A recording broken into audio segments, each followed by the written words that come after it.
In today's video, I am going to show you how you can use Facebook Messenger bots to get people to register for your live event, turn up for your event, and the most important part, get people to purchase.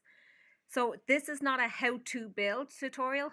This is how to build your funnel and what you should be expected to do and what will actually get you the results. So I'm going to share my screen here. So I am using Funnelytics. So it's an amazing software that you're able to map out your funnels.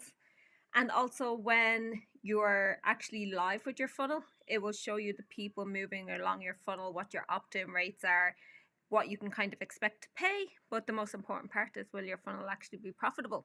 Okay, so first off, I'm just going to show you here how you're going to get people in to the bot without actually sending them to the bot first. So you have your Facebook ad and your native post. So this could be your Facebook, Instagram, email, other ways that you're driving people with traffic. So you're going to send them to an opt-in landing page. And then here's the important part, because not everybody wants to get in the bot, especially for the first time that they've ever seen you or come across you. Going into a bot can weird people out a little bit. So they're going to go from the opt-in, sign up on the page. On the thank you page, you're going to do your usual. Add this to your calendar. This is the downloader guide to go with it. And then the most important one is get your reminders inside the chatbot. So give your chatbot a name, some kind of personality. Make it very clear that they need to get into the chatbot so you can do the rest of the stuff that we're going to be talking about. So that's our landing page. This is the other way that you're going to get people into your flow. So you do your Facebook, Instagram, all your traffic means you're sending people to a registration flow. So this could be the comment growth tool. So if somebody comments on your Facebook post, they're sent into the bot. If they click on a link, they're sent into the bot. If they click on the picture or the video, they're sent into the bot.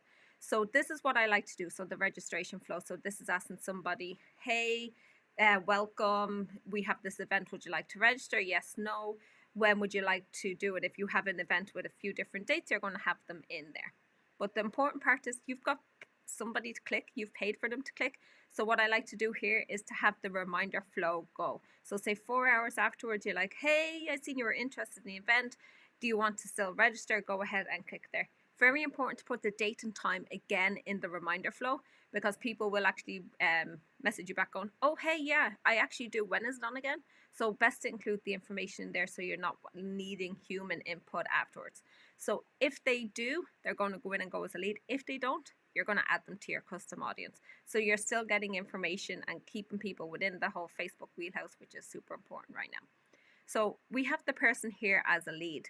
You want to make sure that they go into an email nurture sequence. Yes, we're going to be doing everything we can inside Messenger, but you need to have the Messenger or the email sequence going off at the same time, like with different messages, case studies, all the other usual stuff that you would do to get somebody to turn up. Also, when somebody has confirmed that they were lead, I would ask them to opt in for a one-time notification. What this means is you can send them a reminder message outside of the usual compliance tags to be able to say, hey, in this instance, are you attending the event? Now, this is a gray area with the messenger bots.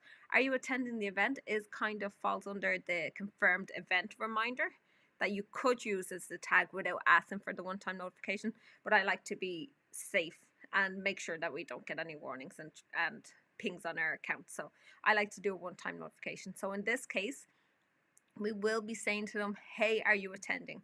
Because we all know, so if you need 100 people to come to your live event, you probably need around 200 people plus actually registered for the event.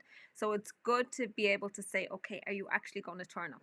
If they say no, okay, alternative dates. Is there anything else that they do? Like if this was a virtual webinar, you'd be like, hey, you want the replay, something like that. So this one would be done a couple of days prior to the event. So it wouldn't be something that you wait until the day before. Then what you would do next is the reminder sequence. So say 24 hours before, you're sending them a reminder, you're asking them a question, you're giving them information. In this case, you say, here is your ticket for the event. Here are the additional instructions you need to know. Where it is, what time it's on, how to enter the event. Whatever the person needs to know that you're obviously going to put in an email, but you need to have the backup of the information in here. And the important part of the live event is actually giving them the ticket. So what you would do with the ticket is, upon arrival, I want you to show your ticket to the person who's accepting the people into the event. So what they will do is they'll click the button to say, hey, I'm here, or redeem now, just like a civic coupon. But what that does is actually triggers off the 24-hour reminder. We want to open that up. We want to be able to send them messages after that, because that's the important part. Because if we can't send sales messages afterwards, you're going to waste a lot of your money, basically. And you want to be able to increase your conversions and get more people across the line. So what we do then is, okay, here's the reminder sequence, here's your ticket, 24-hour reminder. So those are kind of grouped in together. There's the check-in. So once they've checked in, you can tag the people, you can add them to custom audiences, you can set off the Facebook retargeting. This means you're targeting the right people because they've checked in. Because you have to remember, you could have the 200 people registered to the event, only 90 show up. You don't want to actually show the sales message to the other people because it's going to be spammy. They're going to probably mark as block this contact on Facebook. So you want to make sure that you're doing all your tagging correctly along the way to push people through. You don't want to be sending messages to people who never turned up. And the same with your Facebook ads. You don't want to start the sales process and showing ads and all that kind of stuff behind the scenes if it's not going to make sense. Now, sometimes it's easy to just get the numbers in there to get your ads out to the right people. You may need to bump up your custom audiences and stuff like that.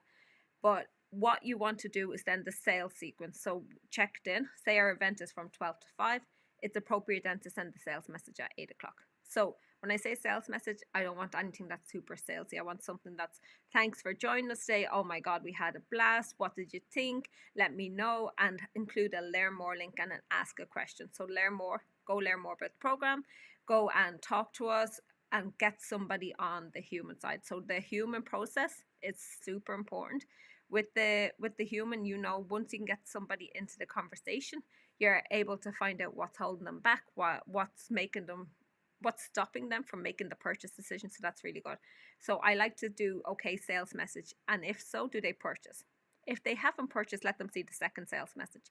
In the second sales message, I like to do a voice message or a video. Hey, thanks for attending. It was such a blast. Would love to see you in the program. This is more information about it. Be super upbeat, super personal, not salesy.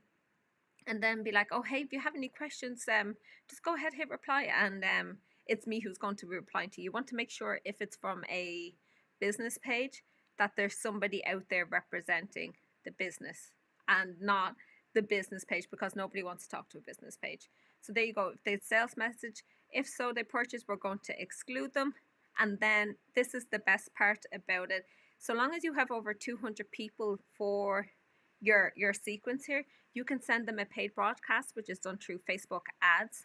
And with the paid broadcast, you're very likely to get a 70-80% delivery rate. Could be less, could be more, but you're actually getting into somebody's DM. So yes, we have the Facebook retargeting ads over here, but being able to send somebody a message right into their DMs based on their actions. So you're able to say, okay, send this message to people who registered to come to the event, who attended the event, but hasn't purchased yet, and send them this message. So because of the 24-hour windows out, you have the opportunity to get them in and purchase. So that is great. And you can send messages for like a couple of cents.